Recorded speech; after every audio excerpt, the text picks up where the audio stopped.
As we enter the holidays and next phase of the COVID-19 pandemic, there is no more important time to support others.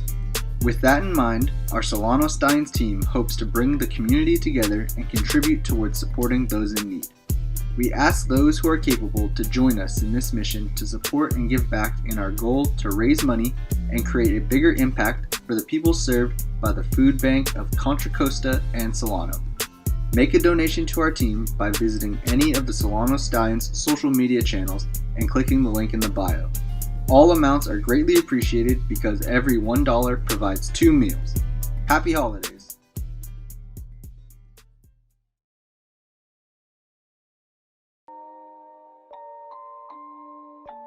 Rage on that beat, going crazy.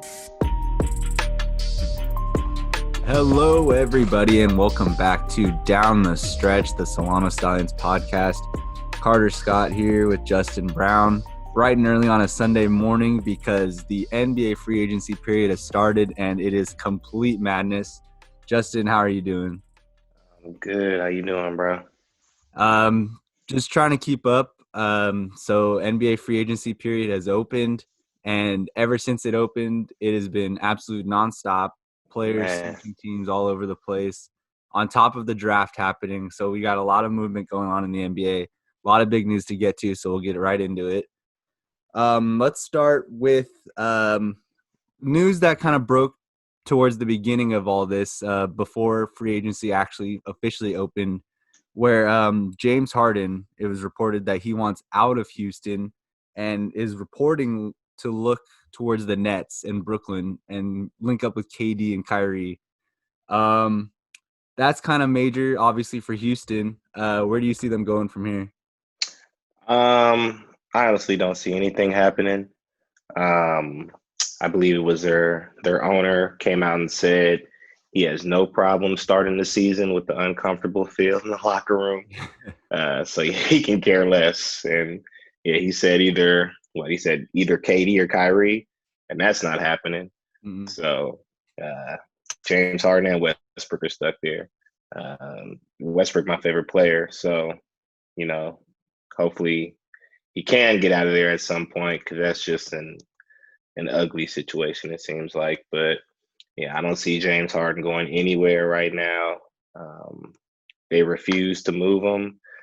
They feel no type of rush. So I think he's staying put right where he is right now. But James Harden, he just likes to hoop, man. So yeah. I feel like for him, he could just put things behind him, put things aside, and just go out there and hoop. Mm-hmm. So we'll see, though. Yeah, I think like you said, he sees the writing on the wall with Houston. Like, obviously, he wants to win that championship. They've gotten so close over the years, and now he sees Daryl Morey leave or get fired, whichever one it was. It's kind of a gray area, but yeah. He sees that, and I think he starts to see the writing on the wall with, like, they don't have a lot of picks. They're starting to fall behind the other competition in the West, and as teams get stronger, Houston's kind of stagnated. So I think he sees that. He sees that he's getting older, and he sees the future in that he wants to win a title, and he realizes he doesn't have a lot of time left. And I think now he's realizing that Houston is not the spot for him to win it at. Yeah, but how crazy would that be if he went to Brooklyn, bro? Dude, like I'm trying to imagine how that offense would work. Because I mean, KD can play in any offense. You could plug KD in with the Charlotte Hornets and he'd be fine. You know what I mean? But Kyrie and James Harden, oh my God. Oh, I love Kyrie too, but that is ISO ball at its finest, bro. That would be insane.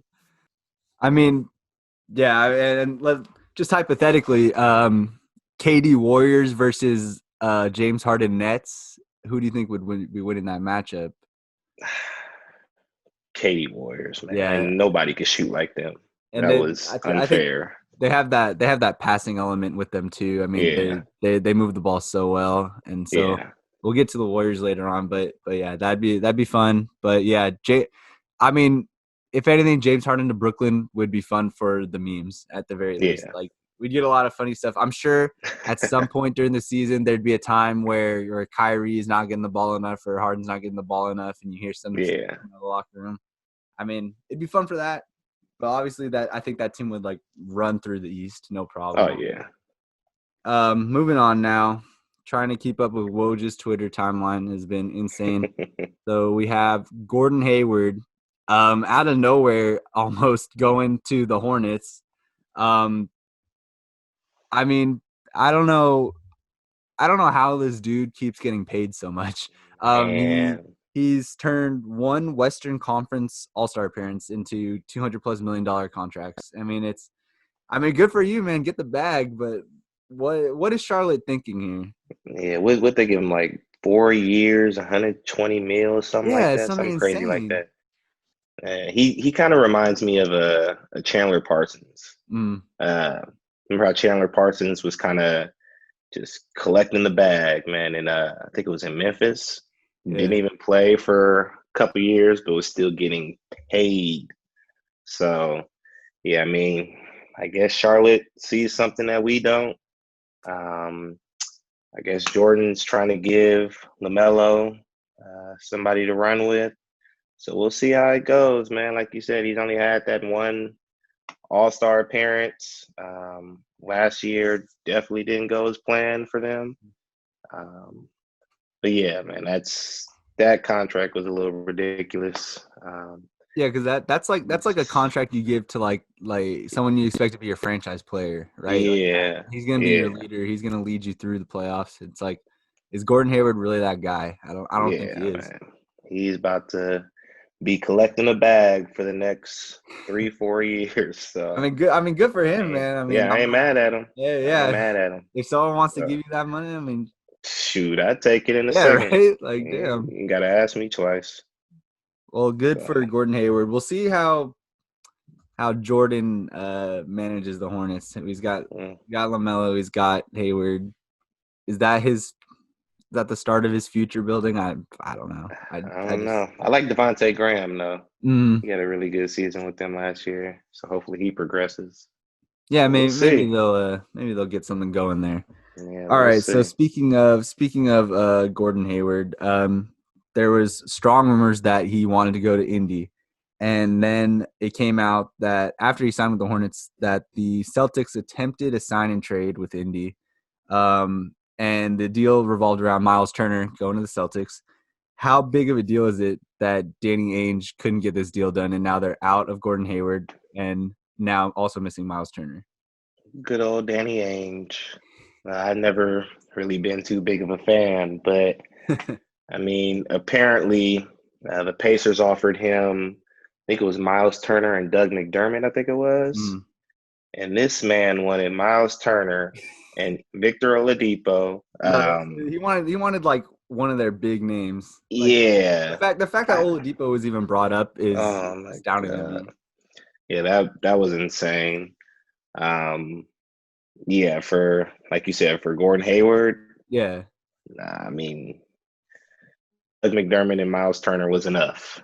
So, hey, man, he wanted to be greedy, came out getting nothing, and it is what it is. I guess you never know until you ask, but like, I don't know. I think you got to read the room a little bit there, Danny. Yeah. And now they're like, now Gordon Hayward's gone without getting something back, and they're losing. They're kind of losing pieces left and right, and they're starting to kind of fall apart a little bit. Do you think? Yeah. Isn't Kemba a free agent? I believe he is. I thought he was a free agent. Yeah, I'll actually have to. I know they were talking about. I know there was a bunch of trades they were talking about regarding Kemba. I thought he was a free agent. I'm not 100% sure though. But I mean, they still got their core with Jason Tatum. I think Marcus Smart is still there.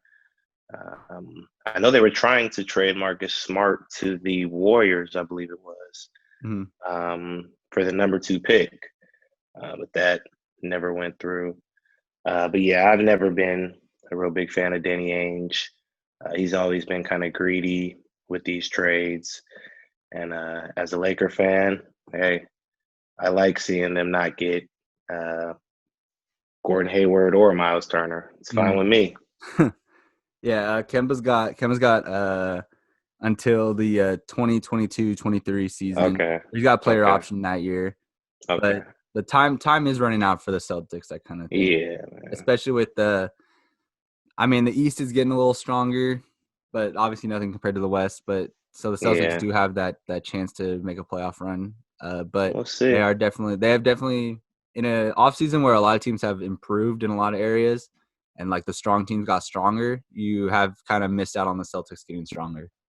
Yeah, you go from getting Miles Turner to getting Tristan Thompson and Jeff Teague. Thompson and Jeff Teague. It is what it is. Wow. All right. Yeah. Go Celtics. All right. Celtics. Yeah. They're figuring out their stuff over there. Next, let's move on to another contender. The Clippers. Everyone's kind of making fun of them. They weren't doing much in the trade market or doing really anything in the free agency. And then late last night, it comes out that Serge Ibaka is going to the Clippers. How much do you think this is going to help them, like in their long run? Because obviously they're looking for a Western Conference title. They're looking for the finals. Do you think he adds that next step for them to make that next step in the playoffs? I mean, I think it was a good pickup. It's a pretty good replacement for Montrezl Harrell.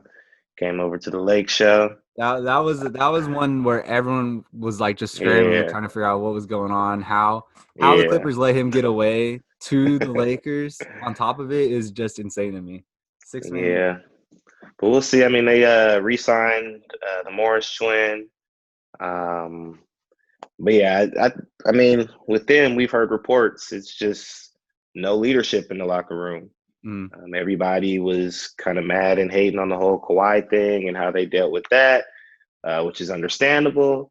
But he is the guy there, so at times they got to kind of cater to that man. You know what I mean? Mm-hmm.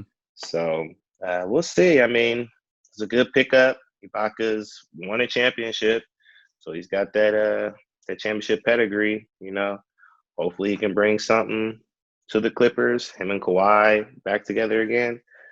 So we'll see. We will see. They still got to go through the Lakers. You do got to go through the Lakers, and I don't know.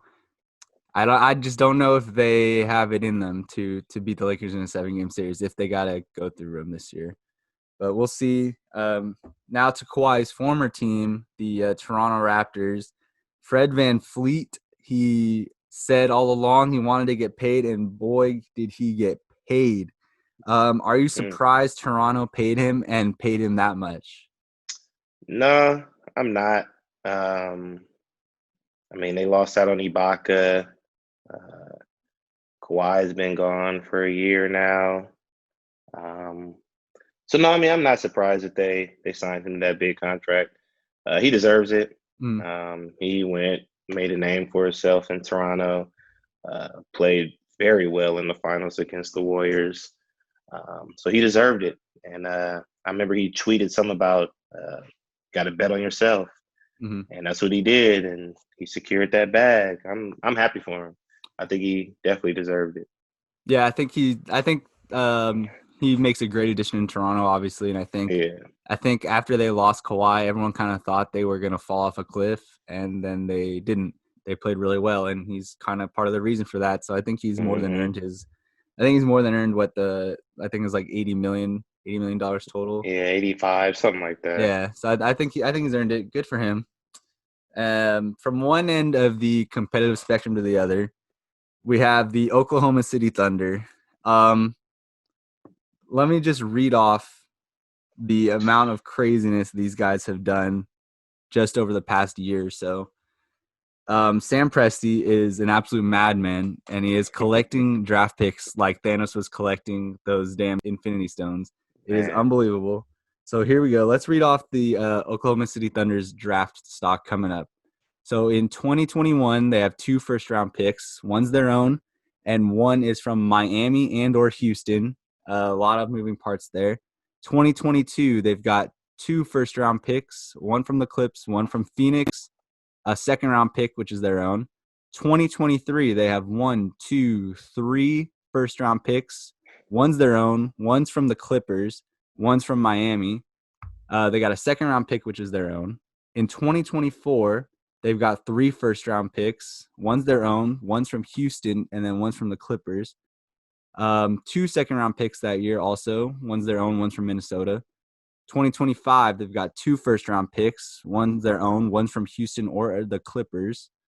2025 a second-round pick, which is their own. 2026, they've got 2 first-round picks. One's from Houston, one's from the Clippers, a second-round pick, and then after that, it is completely normal. They've only had 2 outgoing picks. One's their 2022 first-round pick to Atlanta. One's their second-round 2021 pick to Boston. So in total, just an absolute abundance of first-round picks coming to Oklahoma City over the years. What is going on? What like? I'll tell you what though, if you want to rebuild, you got to take a look at Sam Presti, and that's how you rebuild, man. That is wild. That's crazy. I mean, I don't think I've ever seen a rebuilding team commit that hard to getting picks, and the man has secured the picks for his team. It is unbelievable. But he's smart, man, because in that market, you're not gonna attract too many free agents, at least too many big name free agents. So at the end of the day, if you're trying to rebuild, that's pretty much how you got to do it, through the draft. And you stack up on these first and second round picks, you know what I mean? You may miss some, but you're gonna hit some. Especially when you have you got 5 or 6 picks of draft, including multiple first round picks. You're bound to hit on a few of them. You're banking on drafting your starting 5 in the next couple of years, and pretty much. You're starting 5 plus your depth at that point. I mean, it's insane what he's doing. Obviously, I don't think all of the picks are going to work out because you just never know. But the fact that we're going to be seeing a team with 3 first-round picks for the upcoming next 5 years is insane to me. And I don't think if this works, it's definitely going to become a blueprint for rebuilding teams. So you're definitely going to see teams start to take or look at what Presti did and kind of model their rebuilds after that instead of doing it the way they've been doing it. So props to Presti for committing so hard to it and trying something new and just getting all these picks. Yeah, man, they're going to be young and fun to watch in the years to come. And I'm excited to see who's available in the draft, who they're going to pick, all that stuff. And then if they wanted to make a trade, they have a bunch of assets to do so, So I'm excited. It'll be fun to watch them. Yeah, if they can become competitive faster than I think, they always have that capital they can move. So good for the Thunder. Bouncing back. I mean, everyone kind of questioned them when they were trading Paul George and doing all this other stuff, but now you see how it works out. They've got the Rockets pick, they've got all this other stuff, and it's working out well for them so far. Yeah, and I really like Shai Gilgeous-Alexander. So they got bunch of pieces they can pick to build around him, and I hope they get some good players, man. I hope it'll be fun to watch. Yeah, it's definitely going to be interesting to keep an eye on them the next few years. Yeah. All right, moving on now. Kind of a bummer. Well, it is a bummer. Klay Thompson, in his workout, he tore his Achilles. Everyone was freaking out once the news came out that he had an injury and that it was lower leg. I mean, just overall, it sucks because you never realize just how fun the Splash Brothers are until you haven't seen them for a whole year, and now you won't see them for a whole 2 years. Watching Steph and Klay take over a game it's electric. I mean, it can be a 5-point quarter, and all of a sudden you're down 30 going into the half, and it's so fun to watch, and it's such a bummer that this happened to Klay after he was rehabbing. He worked so hard to rehab his ACL, and then this happens right before he's about to come back. And I just feel for him because how devastated he is, how badly he wanted to come back out and play. And it sucks. It sucks for him. It sucks for the Warriors, and it sucks for NBA fans. Yeah, man. I feel sorry for him. He's the only Warrior I actually like. But yeah, man, that man is ridiculous. And actually, in high school, when I was getting recruited and all that stuff, I actually played at a Pepperdine camp. I played against Klay Thompson. I didn't know who he was at the time, but I just remember that man could shoot the ball. Like, that was ridiculous. Like, I didn't know who he was, but I just remember he could shoot the hell out the ball. It was crazy. He torched your team then, huh? Oh man, he torched us. I wasn't guarding him, but that man was torching us. He was hitting from everywhere. So yeah, man, I feel bad for him. I just hope he gets better.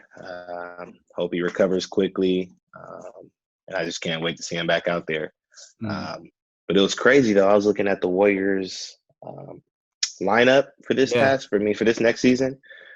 It's just crazy to me how you go from that much shooting to like, man, like only Steph. Like I think it was like Steph, Kelly Oubre, Andrew Wiggins, Draymond, and Wiseman, I think was the projected start at 5. Yeah.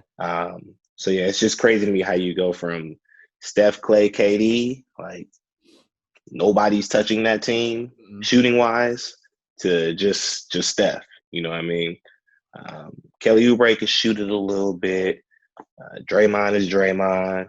Yeah. Andrew Wiggins, you don't know what you're gonna get out of him at the time. So yeah, we'll see. I think they still got what's his name, Jordan Poole, come off the bench. He can shoot it. So, I think that's gonna be the problem for them. So like, I like that. So last year they tanked, and that's whatever. But then this news come out right before the draft, and they decide they're not going to tank this year. They're gonna still go for it, which is commendable, because a lot of people, they would turtle and save the money and do whatever. But good for the Warriors for going after guys. They're kind of now rumored to getting Marc Gasol, which would be a big pickup for them, obviously. But yeah, like you said, I mean, no one's touching Steph and Klay, and now you go from Steph and Klay to Steph and Oubre and Wiggins, which is fine. It's obviously not the same, though. It's not the same. Yeah. They're gonna have to change their style a lot this year, I have a feeling. Yeah. Especially with like you're starting a rookie center too. I mean, obviously he's the number 2 pick, so he's not gonna need a ton of time, but that's still a lineup where I don't think you can lock down a win, just put a win up every night, I think that's especially with their depth. They don't really have that depth anymore. It was already struggling last year, and now it's going to get tougher this year. So we'll see how that works out. So you mentioned that starting 5. Do you think that starting 5 is a playoff team? And if they are, is there enough there to make a run? I mean, if they are a playoff team, it's maybe a 7-8 seed. You know what I mean? Because you got teams like the Suns coming up. OKC obviously dropped. I don't think they'll be in the playoffs unless some crazy miracle happens. But yeah, I'd say 6, 7, 8 seeds, somewhere in there. But I see a first round exit. But yeah, we'll see. It all just depends on Steph and his health. He's going to see a lot of double teams this year. They're going to make everybody else on that team shoot the ball. So we'll see, man. We'll see. The West has definitely gotten a little weaker than it was the past couple of years, with guys moving on and stuff like that. So they have a chance to make the playoffs. Maybe, like I said, 6, 7, 8 seed, but we'll see. Yeah, I think you're right. I think lower seed is what they're looking at, and I think they can do it. The West is like you said, it's gotten weaker, but it's still so tough. There's a lot of teams that are good. I think first round exit or like some miracle happens where they beat a top team in the West, but I just don't see that happening.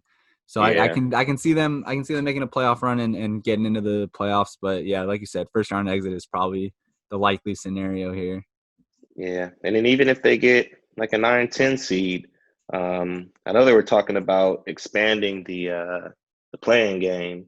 I think they were talking about expanding it to, I want to say 8, 9, 10, 11. I think it was some along those lines. So I mean, if they finish 9th or 10th, they still got a chance to get to that playing game and play themselves into the playoffs. But yeah, I just see a first round exit with that team. With Klay back, would have been tough, man.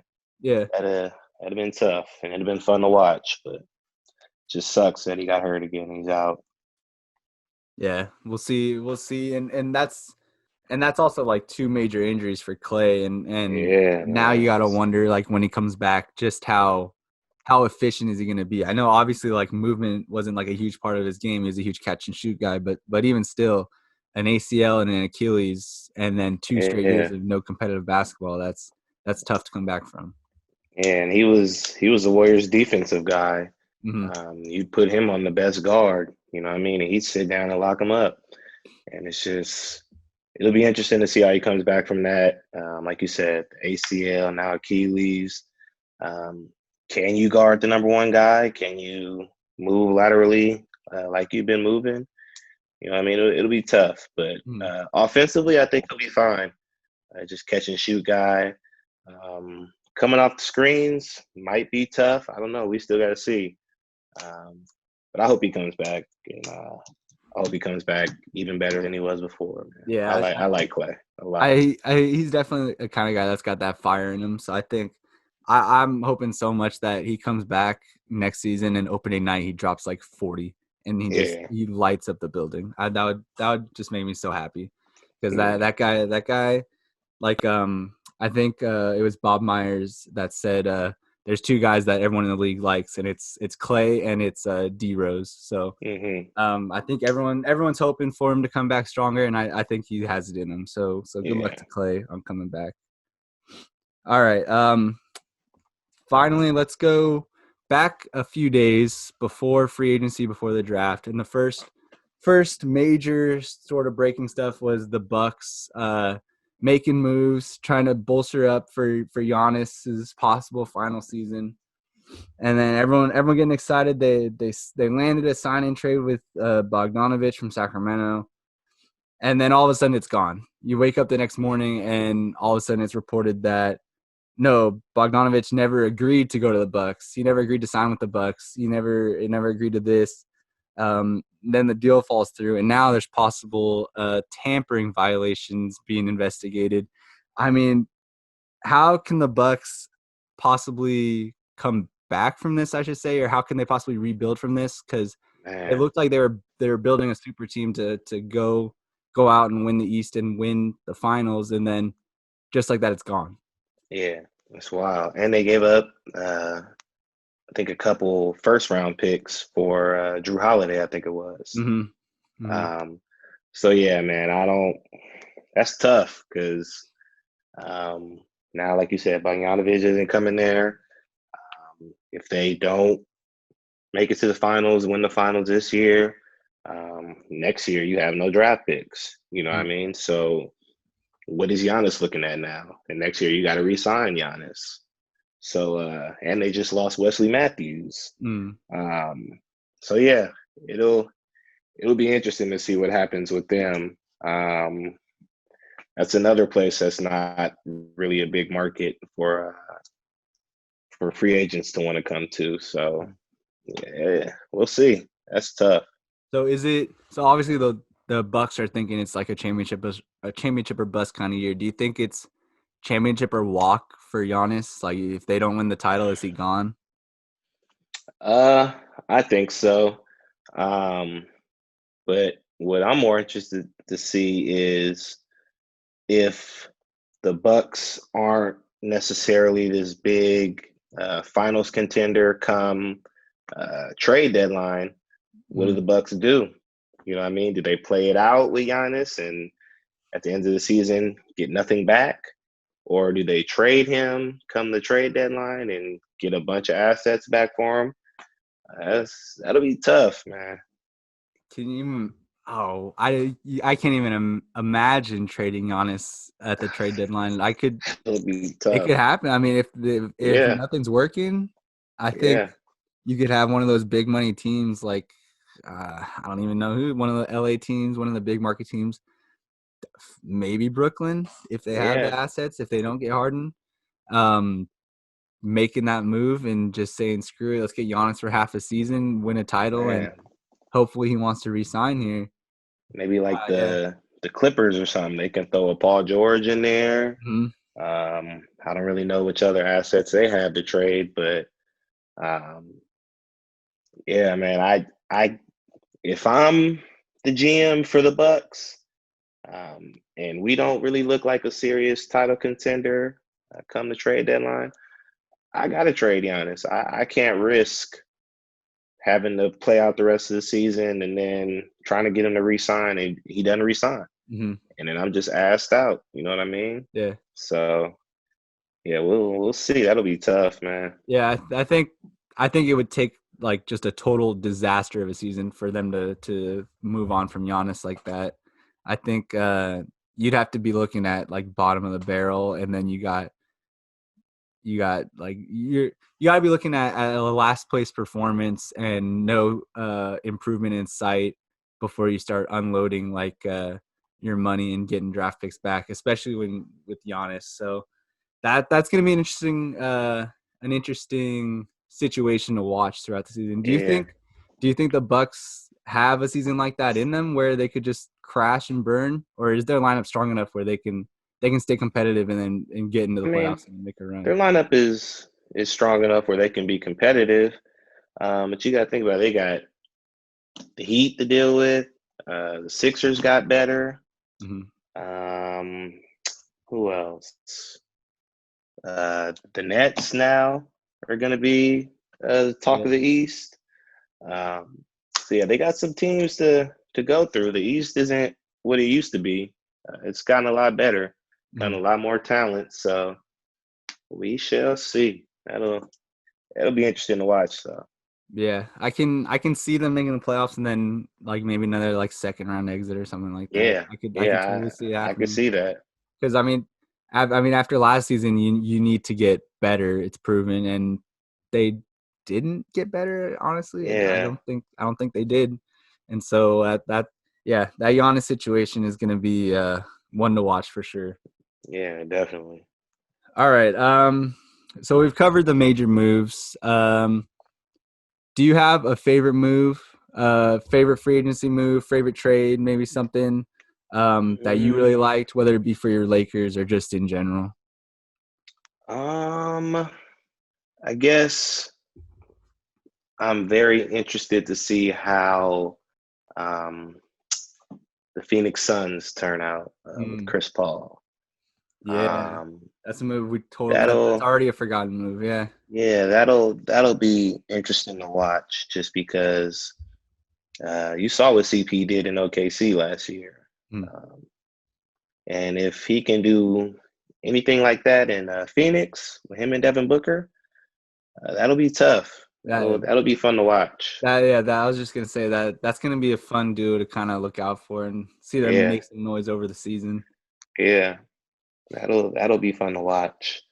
Yeah, I'd definitely say that's probably the one I'm most interested in. And then obviously any move the Lakers make. I actually just saw Woj's tweet that the Lakers are the most suitable contenders for Marc Gasol.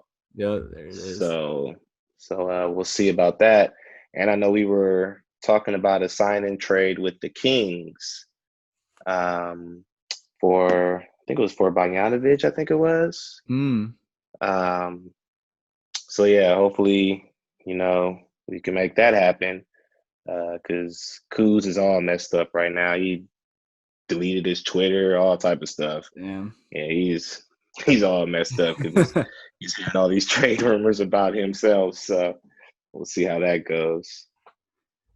I think the Lakers, if they get Gasol, I mean, what an upgrade to go from like Dwight Howard to Marc Gasol. I think that's insane. You already won the title, and then that's what you need to do though. As a championship winning team, you need to upgrade, and they're upgrading. Yeah, I just hope we get him so we don't got to start JaVale. JaVale can come off the bench, play his couple minutes, give us energy. Now you do what you need to do. That is the Shaq in a full MVP you're talking about right there. All right, come on, starting five. JaVale, I want him. Man. I want to see it. I love JaVale. JaVale was a good warrior. I love him. Yeah, he was. That man is just interesting. some of the stuff he does out there on the court, it just has me in awe sometimes. Like, what are you doing, bro? Like, but then he'll give you some big plays. Like, Yeah. why can't you just do that? Yeah. Right. And you got to And go I do guess some he's a good. bonehead stuff. Yeah. I guess he's a good locker room guy too. So I mean, so Yeah, good for yeah, JaVale, man. I like yeah, JaVale. I'm glad he's doing yeah, good and winning titles. yeah, For me, I really like. I'm a Warrior fan, so I'm really glad the Warriors could have easily just turtled and after the Klay news and just developed Wiseman and not made any moves, but immediately they go get Oubre, and they did it where they still saved their first round pick. I think if it's a top 20 pick, they keep it, but if it's 20 and lower, it goes to OKC. But Oh, okay. but if it's a first round pick, or if it's a 1 through 20, they send 2 seconds to OKC. So Okay. they kept that top 20 pick while still getting their guy, which I think is important because they're kind of in a limbo right now. Yeah. And I think they're just kind of rolling the dice with this lineup to see how it goes, and if it goes well, it goes well, and if not, they've still got their pick. But yeah, I was really excited to see Bob Myers and the Warriors say no, we're not tanking again. We've still got Steph, and he's in his prime years, but he's at the tail end of his prime years, and he's getting older. You got Draymond, and I think when you have those two in your lineup still, you need to take a shot every year, and I'm glad they're doing it because they could have easily just punted this year like they did last year, but they're making a run at it, and it's going to be fun to watch this season, and it's going to be fun to see them kind of push for a playoff spot when in reality the last few years besides last year they haven't really been pushed too hard. Yeah. No, they spent too much money on that Chase Center to tank again this year. Shoot. Yeah, So yeah, exactly. That's what I'm thinking too. Like even with Corona and limited fans or whatever it's gonna be, they spent too much money on those executive suites to be man, a be bottom tanking team. again. Yeah. But yeah, So but good. Even still, good for them. I'm yeah, happy to see them putting in the work and kind of build that team back up. yeah. All Question right. for you. Do you see uh Lakers Nets NBA Finals? I do. I mean, I'm not gonna bet against LeBron. I mean, Mm-hmm. the guy finds a way to get to the finals. And then you factor in KD, who's now healthy, had a full year of rest with Kyrie. I mean, they've had a whole season to get that offense down. Then I should say they've had a whole off season. They've had a whole season to figure out how to work with each other. Mm-hmm. And if nothing else, it's going to be entertaining for those two. And then Steve Nash, like coaching, Yeah. what a weird coaching staff. They still have Karis LeVert, Yeah, still have Spencer Dinwiddie. Um, yeah, they got some guys still. They still got DeAndre Jordan. that's the thing is it's not just those two guys. They have the Yeah, depth, they have the lineup, and yeah, that's what gets you through the playoffs. Honestly, is yeah. because you just can't be playing 40 a night for Shoot, 80 whatever games, and then coming off the bench would probably be Karis LeVert, Spencer Dinwiddie, Joe Harris. Um, who else? Jared Allen. mm, Yeah, they got some depth. Wow, I they didn't even yeah think about that. they've got a really strong bench, and I think That'll be tough. yeah, I mean, who realistically in the East could they see in the finals? They could see the Sixers. They could see the Bucks. They could see the Heat. But Celtics, maybe. yeah, maybe. Yeah, I mean, I just don't know who could realistically stop them. I yeah, mean, I don't think it's the Heat. I think I don't see maybe the Sixers and then maybe the Bucks. But I mean, yeah, I can see Lakers, Nets. yeah. It used to be fun to watch, though. Yeah, it's kind of a real It'll be toss up fun. this year. Yeah. And then I don't really know who's, I guess, the normal contenders for the Lakers would be Clippers. Mm, Um, I guess if Houston can get things right this yeah. year, I guess they can contend. Portland should come back. Be good again this year. They had a bunch of injuries last year. Yeah. If I feel like Portland is always like in the conversation, and then it's always like a first or second round exit for them. Yeah. Like I don't know what it is, but they just can't figure it out when it comes time for the playoffs. Yeah. So. It's kind of sad to watch. I would love to see Dame in like a Western Conference final and an NBA final and watch him like light it up. But he did get to the Western Conference. Didn't they get to the Western Conference finals and get swept by the Warriors? Was that a Western Conference finals? Was that? I think it was. I'm not 100% sure. I think it was. How long ago was that? They got swept though. Yeah. They got destroyed. That's been their problem is they once they run into the big boys, like they kind of they just can't compete with them. Fold, yeah. So we'll see how Dame does. I love watching Dame play, and he's from Oakland, so obviously much love to him. Yeah. But yeah, we'll see. I think as far as top teams go, you have your top team cemented. So I think like your top 2 or 3 in each league is like set in stone. And then the rest of the playoff spots after that is just kind of up in the air. It's wide open, man. And I think that's great for the NBA because lately it's been set in stone pretty much. And then you have like the 8 seed being fought for a few under 500 teams, which is kind of whatever. But now you've got at least 5 or 6 spots in each conference that are just up for grabs for anybody. And I think that's going to make it a really exciting season. Yeah, it'll be competitive. And then the season start real soon. Yeah, January. Yeah. So yeah. Can't wait. That's gonna be a sprint. Yeah. So all right. Well, thank you, Justin Brown, for hopping on the pod and talking about absolute madness. I don't know what it is about NBA free agency, but it just creates absolute insanity everywhere. So we'll come back next week, and I'm sure there will be 100 other moves to talk about. Maybe we'll be able to talk about Harden going to the Nets and saying goodbye to Houston. But until then, thanks for joining us this week on this week's pod. If you want to hop on, just send us a message on our socials at Solano Stallions. If there's anyone you want to hear on the pod, let us know there too. Hope you decide to join us next week. And if you do, we'll see you then. Yes, sir. Everybody stay safe.